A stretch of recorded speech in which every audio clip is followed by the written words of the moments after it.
வாங்க வாங்க வாங்க வாங்க உட்காருங்க உட்காருங்க. நாடா கண்மணி அதம்மா சொல்லுங்கள். ஏய் கண்மணி இங்கே பாடி பாடத்தை செய்ய சொன்னால் ஒழுங்கு செய்யாமல் இருக்கேன். பேமானூராக போடும். ஏதோண்ணே நான் தான் திவ்யாடாம்மா. திவ்யாங்க வர சொல்லுங்கள். இருங்க, நீங்கள் கொஞ்சம் இங்கே வெயிட் பண்ணுறீங்க. நான் ஃபஸ்ட்டு உங்ககிட்ட பேசிக்கிறேன். கண்மணி அம்மா, நான் உங்ககிட்ட முக்கியமான விஷயம் பேசணும். என்ன அண்ணா, ப்ளீஸ் உங்கள் பொண்ணுக்கிட்ட பாடத்தை கொடுத்தா செய்ய சொல்லுங்கள். இன்றைக்கி நான் வரல, லீவுன்னு சொல்லிட்டோன்னே பாடத்தை செய்யவே இல்லையா. ஸோ இன்றைக்கி நான் அவங்களோட ஆட்டிடியூட்டை கண்டுபிடிச்சிட்டேன். இனிமேல் அவங்களுக்கு ஜவாட்டான இடமே கிடைக்காத மாதிரி பண்ணிடுவேன். ப்ளீஸ் நீங்கள் தான் பாட்டுக்கணும் எப்பயாச்சும் பண்ண சொல்லிட்டு. ஏன்னா அது பண்ணால் தான் அவங்களுக்கும் அண்டர்ஸ்டாண்ட் தான் ஆகும். ஓகே ஓகே ஓகே அவள் பரீட்சையில் மட்டும் ஃபெயில் ஆகட்டும். பாடம் கொடுத்தீங்கன்னா வீட்டுக்கு வெளியே அக்காட்ட செய்கி அப்புறம் தான் சோறு எல்லாமே சொல்வேன். நீங்கள் எதுவும் கவலைப்படாதீங்க, காசு கட்டி படிக்க வச்சுக்கணும்னா அதெல்லாம் பண்ணிடலாம் ஈஸியாக. ஓகே சரி நீங்கள் போயிட்டு வாங்க. பத்திரமா போங்க. அதோ கூப்பிட்டு போங்க.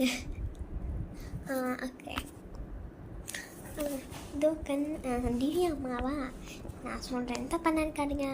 உங்கள் பொண்ணு பாடத்தை செய்யணும்னு நான் என்ஜாயாக விளையாண்டுக்கிட்டு இருக்கேன். நான் வரும்போது அவள் கண்ணில் நான் பயத்தை பார்த்தேங்க. என்னட்ட சொல்லுது. திவ்யா இங்கே வா. டீச்சர் எவ்வளோ சொன்னாங்க, நீங்கள் கேட்கவே இல்லை.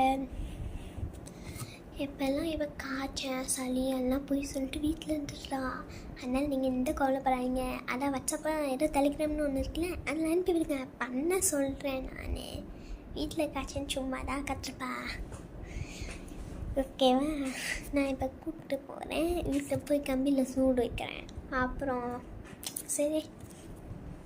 திவ்யா ஒழுங்காப்பா படிக்க மாட்டேன். நீங்கள் ஒழுங்காக படிக்க மாட்டேன். டீச்சரு ஏன் மானம் போகிறப்பேன். வா மார்க் மட்டும் ஒழுங்காக இருக்குல்ல, அப்புறம் இருக்கிறோம். வா. நான் தான் சரோஜா அந்த கிளாஸ் டீச்சர். என்ன உங்களுக்கு பார்க்க? நான் சரோஜாடம்மா. நான் தடிக்கால வேலை பார்க்குறேன். நான் டீச்சரை வேலை. சாரி, நான் சரோஜாவோட ஜவாட்டான எடுக்கலான்னு. அவங்க கொஞ்சம் பிஹேவ் பண்ண சொன்னாங்க, கூட்டாக பிஹேவ் பண்ண சொன்னால் அப்போது ஜவாட்டான எடுக்க மாட்டேன். அவள் ஸ்கூலில் பெரிய ஆளாக இருக்கணும், அதெல்லாம் முக்கியம் இல்லை மேம். எனக்கு அவள் படித்து பாஸ் ஆகணும், அவ்வளோதான் முக்கியம். ஓகே விட்டு போங்க. ஐயோ, இந்த கிளாஸை வைக்கிறதுக்குள்ளேயும் அவ்வளோதான். எனக்குதான் டீச்சர்னு ஒரு வேலைக்கு பண்ணோன்னே சரி இப்போ படுத்துட்டு